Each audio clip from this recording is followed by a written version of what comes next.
There we go.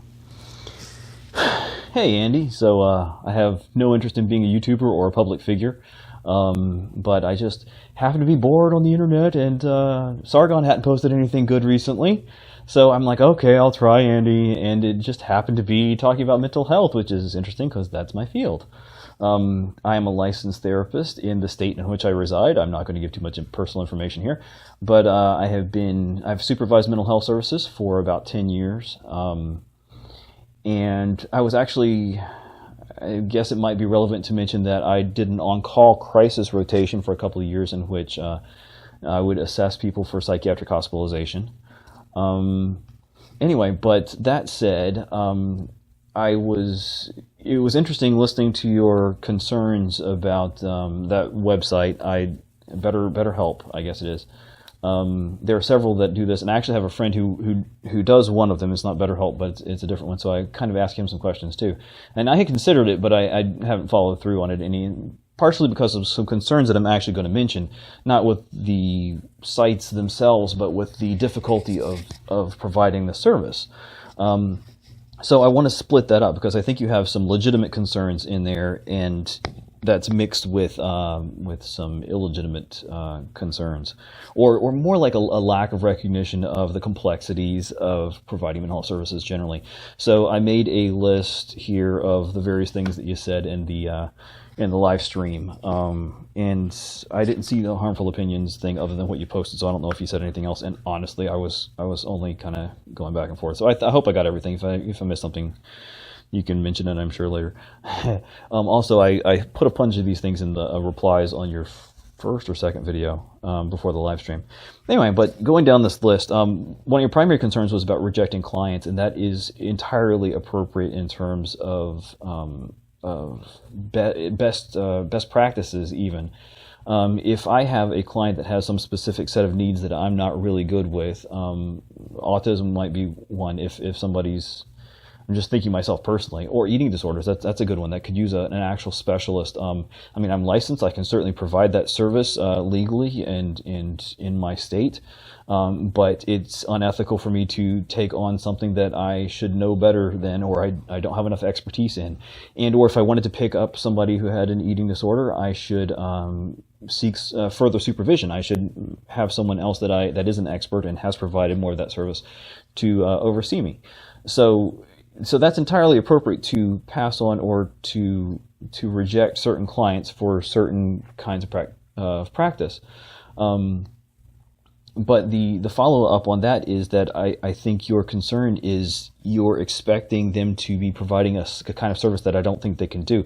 They're not a crisis line. If I take on a client, I'm taking a certain amount of moral, legal, ethical responsibility and liability for their care, and that's different than if somebody's just answering a phone on the crisis line. That person also has access to immediate and specific resources, and probably regional resources that I may not have if I'm providing something online through another service.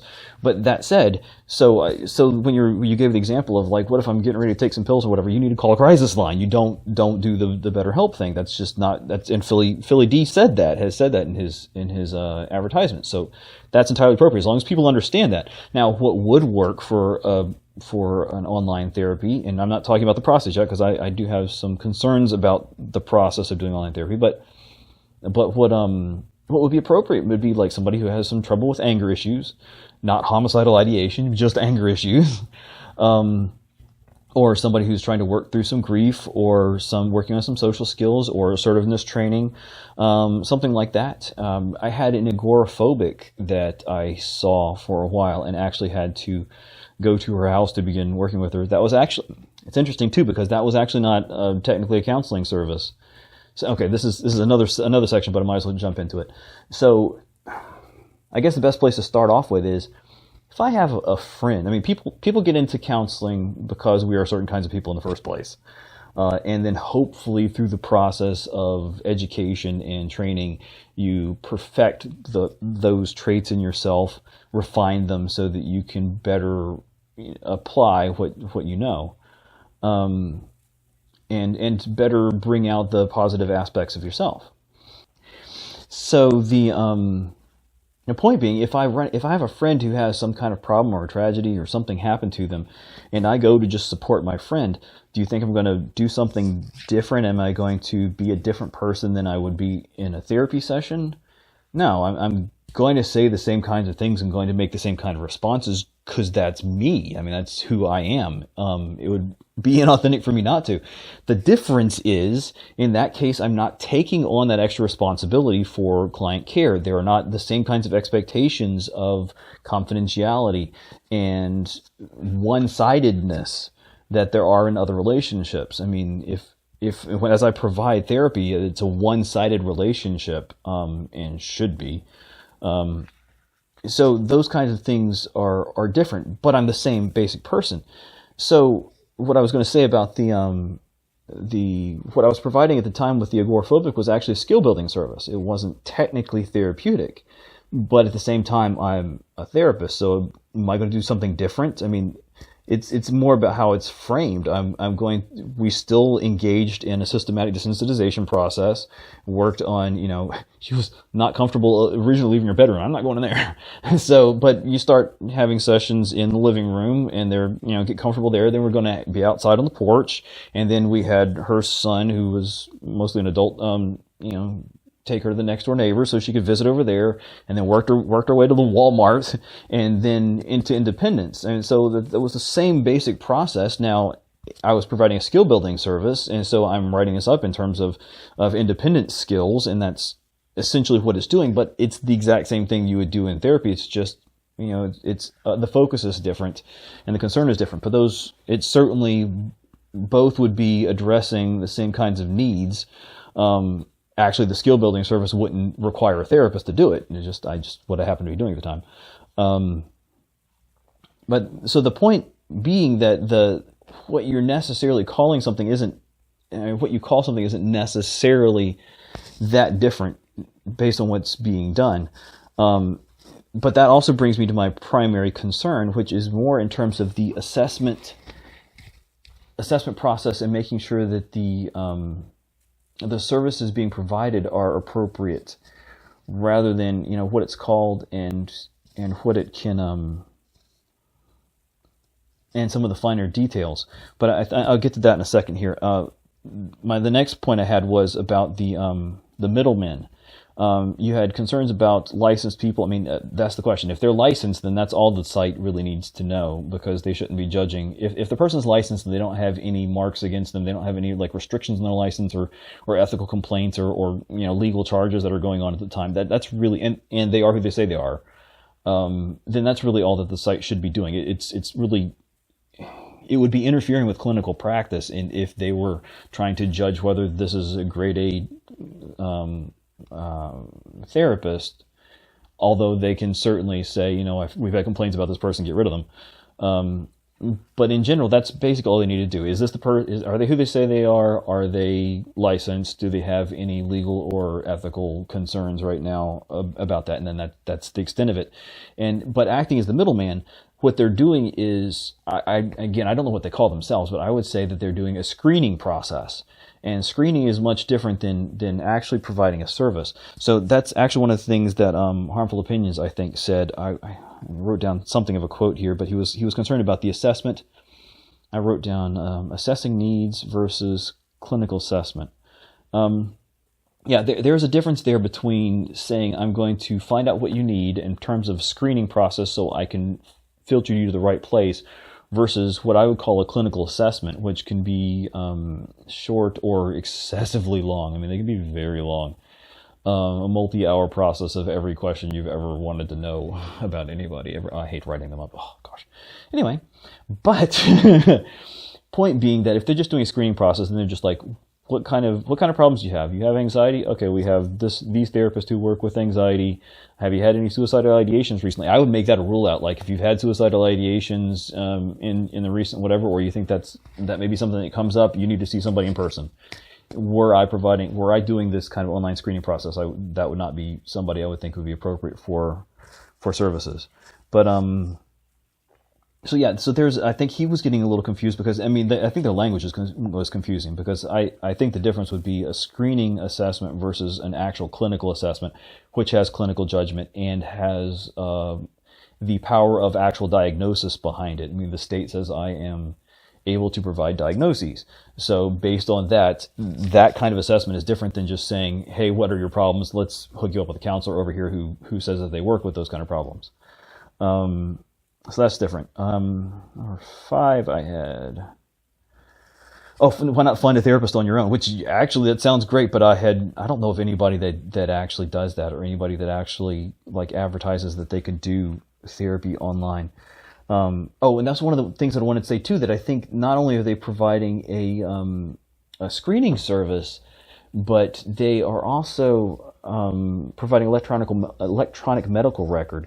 So for a therapist, it seems like a really good idea. Like you can just start your session up, and then you talk to the person face to face, and as you finish it, I mean, the thing records everything you need to know in terms of time and the building and whatever, and then you just type into your note up or whatever, either as you're going or when you finish, and then it's all done, and you can just go home, which is not the case in most actual outpatient practices. I mean, you end up, sometimes it depends on how well you can organize your schedule, but one of the practices I work with, you have to have excessive extra paperwork that would just like cut out that entire process and make it very easy. Plus also broadening yourself to a much larger pool of potential clients. But yeah, you certainly could try to find somebody on your own, but I don't know what the likelihood of that would be, and I don't know if a therapist would want to do that. The reason that I would want to do it, well, you can obviously take. I mean, I'm considering moving, so I've been thinking about this. So if I wanted to develop clientele, a base of clients online, then I could obviously take them wherever I go, but I don't think I'd want to do that on my own. I could, because there are several actual HIPAA requirements in terms of the kind of encryption even that you can have on video conferences when you're putting out personal health information, and that's separate. And plus, and the storage of that information, such as like writing the notes. I mean, you have to be able to have access to that, but they have to be encrypted, and you have to be able to not get to them. So there are a lot of these regulatory concerns that a site like that would handle on its own. That would just be a pain in the butt if you're trying to do it all on your own as a therapist, just making yourself available. That seems unlikely. I mean, maybe you can find somebody, but it just does seem unlikely. That's why a third-party middleman kind of thing would be necessary on the mental health side. Let's see, independent verification of services. I don't know what that meant. Yeah, I'm sorry I missed number 7 because I don't know what that one's saying. I think I said something about it, but it said something about that this was in the notes that Harmful Opinions was saying that the site is not saying that a person is qualified, and then he was saying, but you're saying they're qualified. So some of these is just, I think the site was unclear in how it's trying to use its information. Just like I was saying about, I wouldn't want to work with an eating disorder person without extra supervision because that's not an area of expertise that I have. If somebody says that they're licensed, again, that's where the site would just back off. But they could also say that, I am licensed to practice EMDR. Well, how are you going to do that online? I mean, you can't. But somebody could be saying that, and the site may not know that, and they don't know what's going to be said in the private sessions. So some lunatic, therapist, because they probably exist. I mean, I've actually seen some crazy therapists. But anyway, some crazy therapist could say, I'm going to provide EMDR online, and so you can do this. Well, you don't know if they're trained because that's a separate certification that you have to get on top of having just your basic license. So you don't know if they're being honest about their ability to provide whatever service that is, or maybe DBT might be a better one. Although I don't know what DBT clients would be good for online either, because if you get to self-injury, I don't think that's appropriate. But anyway, I guess some of that's just thinking out loud. But that's, for instance, like, let's say you could work on some DBT skills, but I wouldn't try to provide DBT service. And if the person saying that, they may not be licensed. So, that's something you would have to follow up on your own. If they're going to do any specialized service, that's how you should say it. If they're going to do any specialized service, they need to also be qualified for that as well. just because you have a license doesn't mean that you're able to do anything and everything you want. And so some of that would be either trusting or verifying what the therapist says in session, and that would, I mean, that would be the responsibility of well, it's really the responsibility of the therapist based on their license. I mean, if they want to keep their license, they need to they need to correctly represent themselves. But if you want good services for yourself, then you need to make sure that the therapist is telling you the truth about what they can and can't provide. And so that kind of also answered the question about what do they do, which was just broad, like what's the point of having this service. And the not complete service, a substitute for services provided.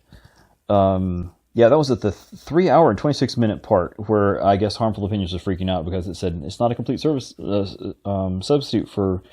So this is what I was saying earlier about the skill building service, that it is or isn't. The friend I have who does this provides is a licensed counselor, can provide therapy, but doesn't want to call it therapy online because of the concerns that I may have mentioned, but I'll mention them in more detail in a minute, if I haven't already, because I've lost track of where I am now. But what he'll do is he'll call it a supplemental therapy, and he actually charges less than. It's not the same site, so it's not like a flat fee kind of thing, but he charges less than a regular therapy session. But he calls it like a supportive therapy. Like if you're seeing a therapist once a month or so, then you also see him. And that way he covers himself on the legal, ethical, and liability side, but also is able to. And like I said, I mean, if you're a therapist, this is just what you're going to do. It's not like some magic difference. So basically, the person's regular outpatient therapist, is covering a lot of that liability, and then he's just calling his an adjunct to that service, and will coordinate with that outpatient therapist too. Like, what does this person need? What are your treatment goals, and to some degree communicate there, so that there's good wraparound in terms of those services. I'm trying to think of anything else. Yeah, my concerns. And I've again, it's like 17 minutes, so I've forgotten what I've talked about and what I haven't talked about. My concern would be, how do you have an appropriate screening process, and how do you provide for your own responsibility for the safety and of self and others in terms of therapy? Because if someone presents themselves as, I have problems with anxiety. Okay, well, why do you have problems with anxiety? Well, because my ex-boyfriend is stalking me. Okay, well, that seems like a good reason to have anxiety. And then you go with them a couple sessions, and you think you're just working on, like, anxiety and boundaries and whatever. And then you find out that she doesn't have an ex-boyfriend. She's actually schizophrenic, and the entire thing is, like, not real. That's actually a somewhat realistic story anyway. But then she thought the government was stalking her, and then they were communicating with her through license plates. So that wasn't a he said she said thing. That was, okay, there's psychosis. But that doesn't always present immediately. You don't always know that. So in terms of your screening process, you get somebody that you think you're dealing with one thing, and then in a little while they're going to kill all the lizard people, and suddenly everyone's a lizard person impersonating humans, and now you've got a serious problem that I don't know how you can appropriately provide. If they're only receiving online therapy, I don't know how you can appropriately cover your ethical and legal responsibilities in that kind of situation. I mean, you call 911 and do the best you can, I guess, but it's not the same as if you had local resources and were more involved in the process, like you can be or should be in person, and connected with others in a practice that can be supportive to that extent. One of the other concerns that you'd said is like people not showing up to sessions, and that just because that's an ethical concern in terms of client abandonment, which if someone again takes on the responsibility for the care of a client, then that person needs to have reasonable expectations, and if they just disappear on you and don't provide the service, then that's an ethical concern. And although, and maybe, I don't know if I should redirect this to something else, but the channel Miss Misa She's been open about her struggle with depression in the UK and how she'd gone through several, I'm sure, very intrusive screenings, or if not assessments. They're probably assessments actually. But she talked about still not getting services, even though she was actively suicidal at the time, or on the verge of being actively suicidal. And that's a serious problem. If you're connected with somebody, you can't even get a response. But I had a friend in Canada who it took like 3 months to get a therapist, and that therapist just didn't show up, and that was live and in person. So I mean, these things happen. Oh, and since I'm just talking about complaints about therapeutic processes in general, one thing that therapists get annoyed about is people who are therapist shopping, and which annoys me, because I think I think 1/3 of pretty much any profession is probably crap, like doctors, lawyers, police, judges, whatever. You have 1/3 that you're probably pretty iffy with, right? So if 1/3 of therapists are like pretty iffy, then yeah, you know what? You do probably need to shop a little bit and make sure you find someone that's a good fit for you and able to address your needs. On the other side, if you tried like 3 and you still don't have a good fit, then that's probably not the therapist. That's probably, you need to pick the best one and stick with it. Because I doubt you're going to get 3 crazy therapists in a row. But maybe. But that's just random personal advice section. Anyway, okay, now I've rambled on too much, and I think I probably covered all the major things that I had. But I just wanted to point out that the differences there, specifically that it can't be a crisis service. It just can't be. It's not the same kind of obligations and liabilities. But if they're abandoning people, if they are charging people incorrectly or too much, or if they're selling any kind of personal information, those are all legal, ethical concerns that are certainly legitimate. And if I do think there's probably something to be said too in there, if whether or not they have a good follow-up plan for somebody who started off with anxiety and is now depressed and suicidal, and then what do you do? I mean, things change over time. They don't, just because you're presented with something. I mean, like, it's really simple. If you have some mom who's 12-year-old is being obnoxious and has ADD, and they don't know, they're being defiant at home and whatever, and then you could do that in terms of parent education and setting up behavior plans and that kind of thing. That would be entirely appropriate for an online service. But that when you get to the biggies that create a danger to self and others, I would not be comfortable doing that online. So anyway, that's good enough. Yeah, nice to meet y'all. Bye.